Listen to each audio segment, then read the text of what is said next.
O que o álcool faz no nosso organismo? O etanol, nome químico do tipo de álcool que está presente nas bebidas alcoólicas, é uma das drogas mais usadas no mundo.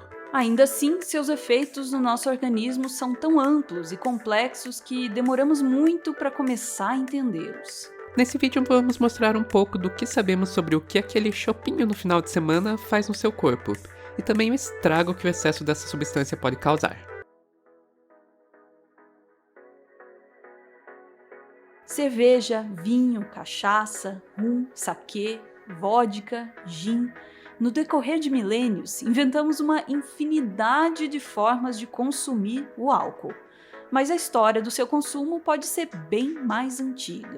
De acordo com uma pesquisa publicada na PNAS, a álcool desidrogenase, enzima que nosso corpo usa para processar o álcool e que, em última instância, nos permite beber, evoluiu na sua versão mais eficiente em aproximadamente 10 milhões de anos. A espécie humana, como a conhecemos hoje, evoluiu há aproximadamente 300 mil anos, ou seja, a bebedeira começou bem antes da nossa espécie. Isso faz sentido biológico. A fermentação alcoólica é um processo causado por micro-organismos que ocorre naturalmente em muitas frutas e néctares. Um animal que possui a capacidade de consumir pequenas quantidades de álcool sem se intoxicar conta com uma maior oferta de alimentos.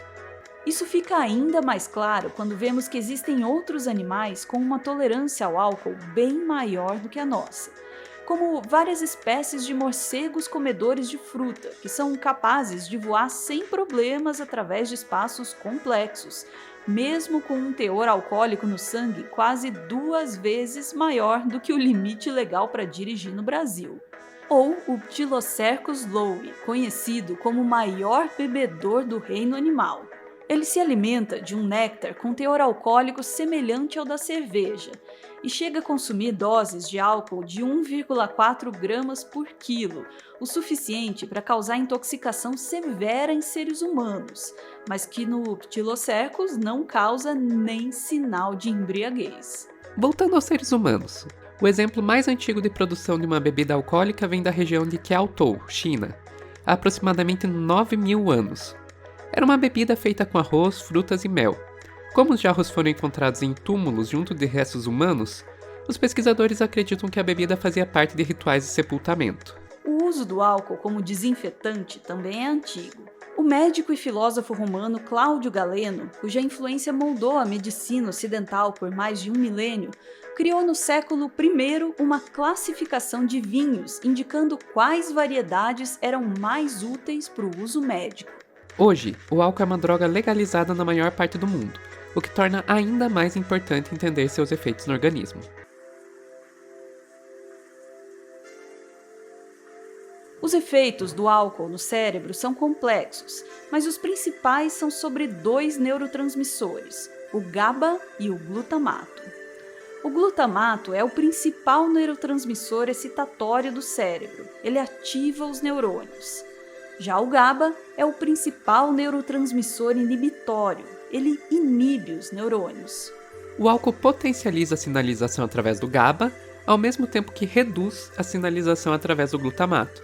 Ou seja, aumenta a inibição ao mesmo tempo que reduz a excitação. Por isso o álcool é considerado uma droga depressora do sistema nervoso central.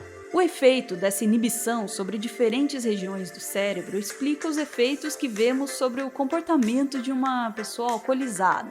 Ao agir sobre o córtex pré-frontal e o sistema límbico, ele reduz a inibição social, exacerba as emoções e a autoconfiança. Ao agir sobre o hipocampo, prejudica a formação de novas memórias, o blackout alcoólico. Sua ação no hipotálamo aumenta a excitação sexual, mas reduz a performance. E o efeito no cerebelo causa a perda do equilíbrio e da coordenação motora. Você provavelmente já ouviu que o álcool mata neurônios, mas não existe comprovação disso. Por outro lado, existem evidências de que o álcool causa destruição dos dendritos, esses prolongamentos em formas de galho no corpo celular do neurônio. A perda deles dificulta a comunicação entre os neurônios, o que pode causar problemas cognitivos. O álcool também afeta a glândula pituitária, que fica na base do cérebro.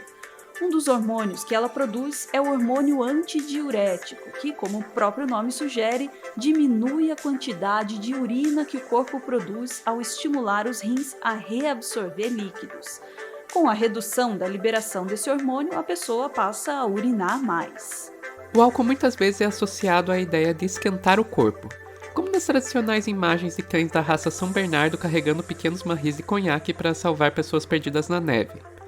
Mas esse efeito é uma ilusão. O que de fato acontece é que o álcool aumenta o fluxo sanguíneo para a pele, o que a deixa vermelha, quente e aumenta a quantidade de suor. O problema é que esse efeito, apesar de dar a sensação de que a pessoa está quentinha, na verdade facilita a perda de calor para o ambiente, ou seja, a chance de uma pessoa alcoolizada sofrer uma hipotermia aumenta ao invés de diminuir. A sensação da bebida que desce queimando também é uma ilusão. O álcool aumenta a sensibilidade dos receptores TRPV1, um receptor de calor nos nossos nervos. Com a sensibilidade aumentada, mesmo temperaturas comuns são sentidas como muito quentes. Quando você sente a bebida queimando a sua garganta, na prática o que você está sentindo é apenas a temperatura do seu próprio corpo, só que com muito mais intensidade. Existe um mito, às vezes repetido até por profissionais da saúde, de que o vinho em pequenas quantidades pode ser benéfico para o coração. Isso costuma ser associado ao efeito do resveratrol, uma substância antioxidante presente na bebida. Mas os dados que levam a essa conclusão são em testes com roedores, e os estudos clínicos associando a bebida a doenças cardiovasculares realizados em humanos não são conclusivos.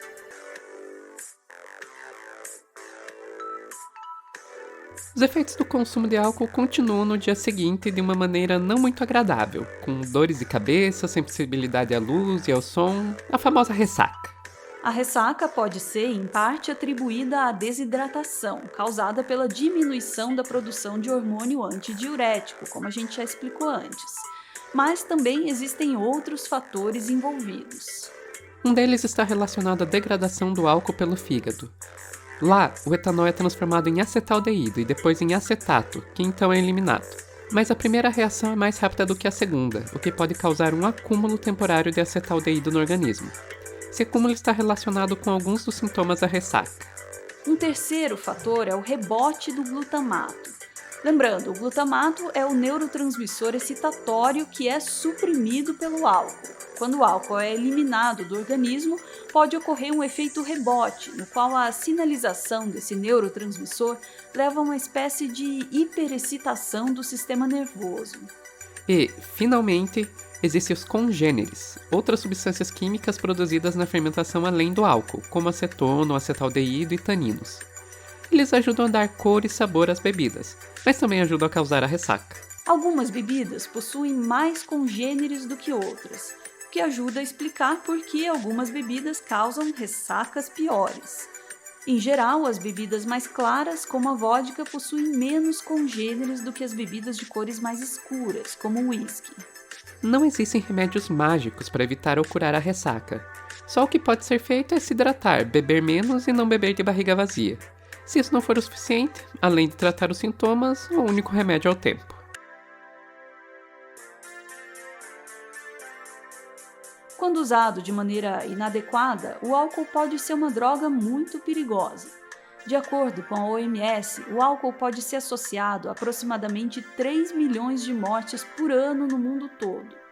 Isso é equivalente a 5,3% das mortes anuais no planeta. O Brasil está um pouco acima dessa média. Em 2016, 6,9% das mortes no país puderam ser ligadas direto ou indiretamente ao álcool. São muitas mortes, mas ainda não chega nem perto do problema que existe no leste europeu. No mesmo ano, Moldávia, Lituânia, Belarus, Letônia, Ucrânia e Estônia ultrapassaram a marca de 20% da mortalidade no ano associada ao consumo de álcool. O uso abusivo do álcool é reconhecido como um transtorno mental pelo Manual Diagnóstico e Estatístico dos Transtornos Mentais, mais conhecido como DSM, e reconhecido como uma das principais referências sobre transtornos mentais no mundo. É importante reconhecer isso, já que a ajuda de profissionais da saúde é importantíssima para o tratamento desse transtorno. No nosso organismo, o abuso de álcool pode causar a morte das células do fígado, que são substituídas por um tecido fibroso, é a cirrose hepática. A irritação constante das paredes do trato gastrointestinal pode causar vômitos e, caso seja recorrente, até úlceras. No sistema cardiovascular, uma meta-análise que agrupou os resultados de mais de 80 estudos sobre o efeito do álcool mostrou um aumento na chance de derrames, doença coronariana, insuficiência cardíaca, hipertensão e aneurisma da aorta. O abuso de álcool também está associado a uma série de danos neurológicos que podem levar a prejuízos na tomada de decisões, planejamento, processamento emocional, formação de memórias, equilíbrio e controle de movimentos. Os problemas neurológicos também podem vir indiretamente, como na síndrome de Wernicke-Korsakoff. Nela, o uso de álcool causa a deficiência de tiamina, uma vitamina do complexo B. A falta de tiamina, por sua vez, causa quadros severos de amnésia e alucinação. Além disso, o abuso de álcool também está associado ao câncer e a disfunções sexuais, como a redução na quantidade de espermatozoides. Em gestantes e lactantes, o uso de álcool pode levar a uma diminuição na produção de leite e a síndrome alcoólica fetal, que pode prejudicar de maneira permanente o desenvolvimento do feto. Além dos danos ao organismo, o uso inadequado de álcool também está relacionado à violência, suicídio e acidentes de trânsito. Diante de tudo isso, não tem como não encerrar o vídeo com a tradicional recomendação: beba com moderação. O roteiro do vídeo que você acabou de ver foi escrito pela Sofia. Ela está sempre arranjando novos lugares para falar de ciência. E sempre que ela faz alguma coisa nova, ela avisa lá no Twitter. Então, se você quer ouvir ela falar de ciência e às vezes de outras coisas também, pode seguir ela lá, @lentevermelha.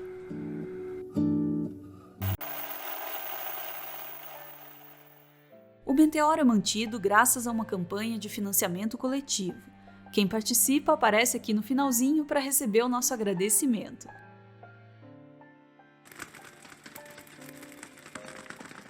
Hoje, a Anne manda uma mensagem para o João.